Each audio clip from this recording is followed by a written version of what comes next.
Welcome, friends, family, one and all. I'm Baba the Storyteller, your ubiquitous bard, and welcome to another episode of Baba Talks.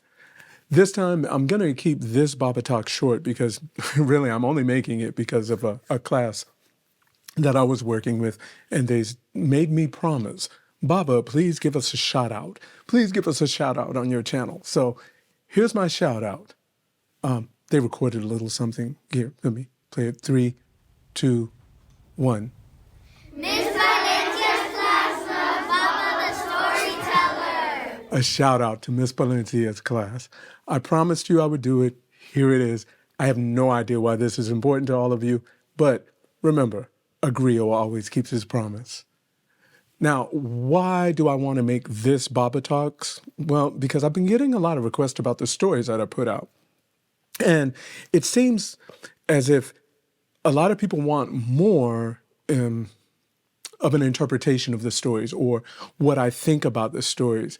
And I purposely record those stories the way that I do so that everyone can take in the stories the way that they view them, where they are at that point in their lives. I feel like if I start analyzing stories and I start giving my perspective on the stories, and it takes something away. But I'll do one as an example, an analysis of a story. And I'm going to do this as an example to see, is this something that you really want?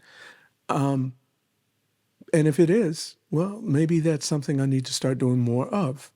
So let me just use a very short story, an old Aesop's fable as an example. And this is a story that I use with young people sometimes. It's called the shortest, quickest, fastest story ever told in the world. And I usually tell it really fast, but I'm not going to today. I just want to share this story with a brief analysis, a summary of the story, so you can see some of the things when I'm dealing with older students or when I'm dealing at universities, the type of things we do with the stories that I did not want to do on my YouTube channel. But so here's the story. Listen carefully. Very simple story.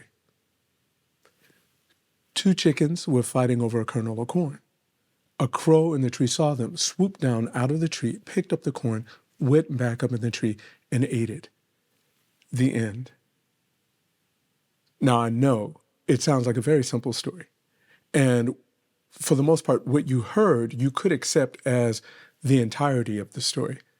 But in an analysis of the story, which you guys have been begging for, let me just give you an example of what we would do with an analysis of the story. We could take it from the angle that the story deals with conflict resolution. We could talk about this conflict resolution being between individuals, between families, communities, and we could even go as far as saying between nations. But the crux of the story is this. The 2 chickens, let's say they represent 2 nations, were in conflict, unable to reach a resolution over something very minor, something small, a kernel of corn. The kernel of corn could be a metaphor for so many things, but I won't delve into that because that'll take us down a whole other path. But so these 2 nations, 2 chickens, are fighting. A third party is witnessing from a distance this conflict. The third party decides to take advantage of the conflict. And in taking advantage of the conflict, leaves the 2 who were initially involved without any resolution. Now, this happens a lot in conflicts, and I'd go as far as to say, and part of my parenting technique when my children were younger was to employ methods such as this when they were in conflict. And it brings to story another mind about a father and a piece of candy, but I won't tell that here. So in the analysis of the story, we could also look at the personalities that are involved, the intransigent. The 2 chickens are intransigent. They cannot meet. They cannot come together. That's why I said initially, we could talk about this on a personal level. The intransigent personality who is fixed and unable to meet any resolution with anyone other than by his or her own standards. So we could say that these are 2 personalities of the same type. The crow who interceded, we could say, is that opportunistic personality, willing to take advantage of any moment in any situation. Now, if we were going to dive real deep into it, are y'all really enjoying this? If we were going to dive really deep into it, we could say that the third party possibly set up the conditions for the conflict between the two. Now, here we are, a story about two chickens fighting over a kernel of corn, and you see how far we've gone. I avoid doing this for a lot of reasons. I love doing it in discussions when I can hear others and we can bounce off of each other and I can hear different perspectives. But in isolation, it feels more like preaching, it feels more like lecturing, and I don't want to be that to my audience. I want to be your griot. I want to be someone who shares with you. I want to take in your wisdom as much as I want to share my lived experience. So if this is something you want more of, what I'm thinking is, instead of me recording and then doing these and putting them out to you, maybe these are the types of things we can do in live streams together.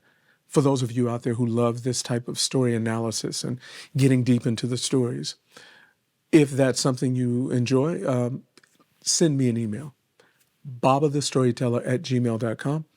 And I will start to do some of those. I live stream. I have live streamed before. I can live stream again. I live stream to schools all over the world. I just did Shanghai last week. So live streaming is something I can do for you if that's what you guys really want to enjoy. And maybe live stream is just the way you all want to gather and just talk. I don't know. But let me know, and I can set up a live stream with the time that works for many of you. So, bringing this to a close, because I did promise to keep it short, Miss Palencia's class, I hope you're satisfied with the shout out. And I hope this doesn't become a thing where every class I go into wants me to shout out them. And I hope not. I've got a lot of things coming up. So in this weekend, I'm going to be shooting at the Aquarium of the Pacific. And I will be doing a Kwanzaa presentation. So I'll be doing 4 of them, 2 on Saturday, 2 on Sunday. And if you all can participate in that, I would love for you to be a part of that. Kwanzaa is very valued to me, very dear to me and my family. I've celebrated most of my life. And if you want to learn a little more about it, I'm also going to post a video, The Truth About Kwanzaa, and I will put that out as well. Other than that, performances galore are happening, classroom visits galore are happening, residencies, and I am, your griot, is staying busy, the ubiquitous bard. I hope you've enjoyed this time. If you have any questions, once again, my email is babathestoryteller@gmail.com.